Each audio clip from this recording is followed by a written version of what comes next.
Olá, boa tarde.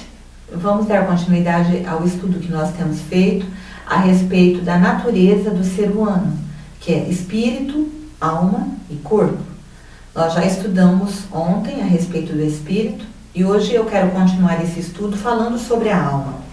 Há um versículo em 1 Coríntios 15, 45, que diz assim, eu vou só ler a primeira parte do versículo.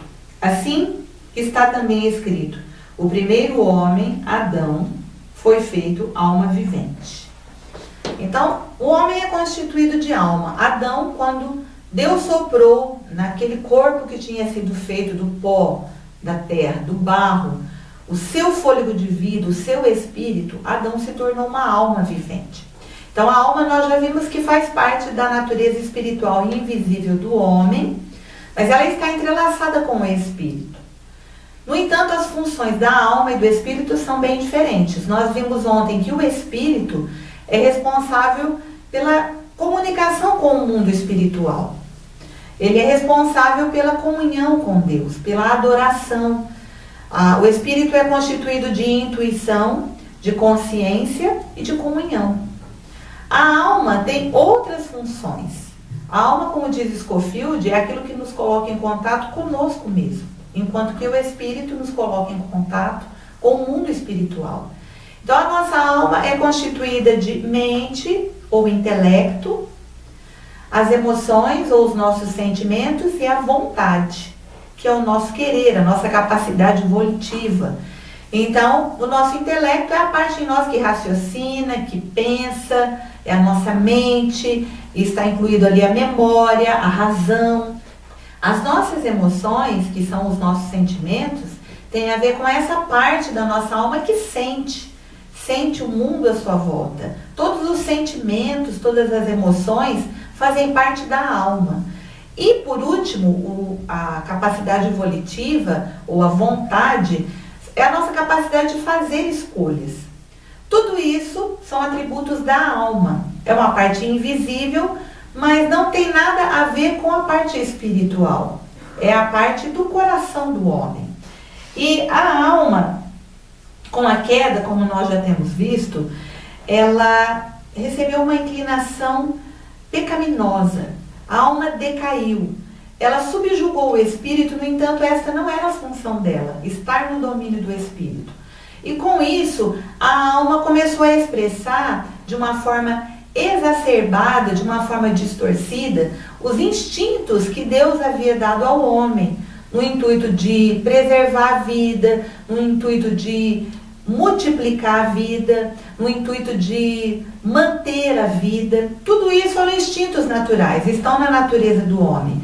Mas por causa da queda, lá no Jardim do Éden, por causa do homem ter comido do fruto da árvore do conhecimento do bem e do mal, esses instintos ficaram distorcidos.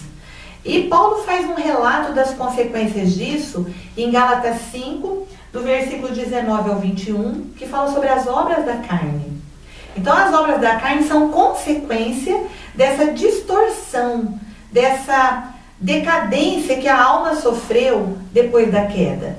E são muitas coisas, não é o nosso assunto hoje, mas inclui a tirania, inclui a inveja, as brigas, as contendas, a feitiçaria, a glutonaria, todos os tipos de distorções relacionados ao relacionamento do homem com Deus, do homem consigo mesmo e do homem com o outro homem. Tudo que existe hoje no mundo que se tornou ruim, que se tornou desagradável, que tornou a convivência dos homens uma coisa muito complicada, tudo isso é a exacerbação dos seus instintos, que a Bíblia chama de obras da carne.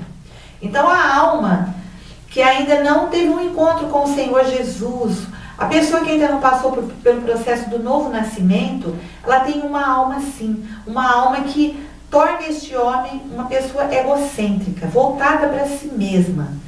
E, por outro lado, a alma, depois que nós temos uma atitude de rendição ao senhorio de Cristo, que nós o recebemos como Salvador pessoal em nossa vida, que nós passamos a ter uma vida de intimidade com Deus, porque o Espírito vivifica, o Espírito Santo vivifica o nosso espírito e nos coloca de novo em relacionamento com Deus. depois que acontece isso, a nossa alma se torna equilibrada. Nossas emoções se tornam equilibradas. A nossa vontade é dirigida por Deus para fazer as escolhas certas. O nosso querer, a nossa vontade, as nossas emoções, a nossa mente, o nosso intelecto, tudo entra em equilíbrio. E nós passamos a produzir, no lugar das obras da carne, o fruto do Espírito. Que Paulo descreve como, eu já expliquei em um outro estudo que eu dei, são 9 gominhos, vamos dizer assim, como se fosse o fruto, uma mexerica ou uma laranja. Os 9 gominhos são as manifestações desse fruto, que é o amor, a alegria, a paz, a bondade, a benignidade, a longanimidade, a fidelidade, a mansidão e o domínio próprio. Todas esses gominhos, né, essas áreas que o Espírito Santo vem trabalhar na nossa vida, na verdade nos leva a expressar o caráter de Cristo. E isso faz com que as obras da carne percam a força na nossa vida. Então a nossa alma entra em equilíbrio. Ela se torna como um cavalo selvagem que de repente é domado e se torna um cavalo capaz de trotar, capaz de andar de uma forma bonita e elegante. Eu creio que vocês são capazes de entender isso que eu estou falando. Então, nossa alma, depois da queda, se tornou algo selvagem, sem controle, porque o nosso espírito perdeu o seu poder de dominá-la. Mas depois que nós entramos em um relacionamento pessoal com Jesus, Ele nos organiza novamente. Então, o nosso espírito entra no domínio da alma, e essa alma, sob o domínio do espírito, vai produzir esse fruto, vai expressar através da vida dessa pessoa a grandeza, a beleza do caráter de Cristo. E esse processo a Bíblia chama de santificação. Então, o nosso corpo, como nós veremos no estudo de amanhã, a solução para ele vai ser somente a ressurreição. O nosso espírito, ele tem o seu problema resolvido no momento em que nós cremos e recebemos a Jesus como nosso Salvador pessoal. Ele recebe vida do Espírito de Deus.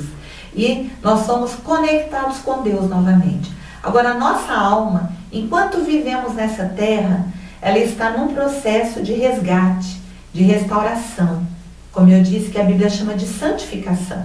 Dia após dia, o Espírito Santo vai trabalhar nessas áreas da nossa alma que foram corrompidas, que foram distorcidas, nesses instintos exacerbados, nessas obras da carne, subjugando tudo isso e manifestando neste lugar, pelo simples poder dele, não pelo nosso esforço pessoal, não pela nossa religiosidade.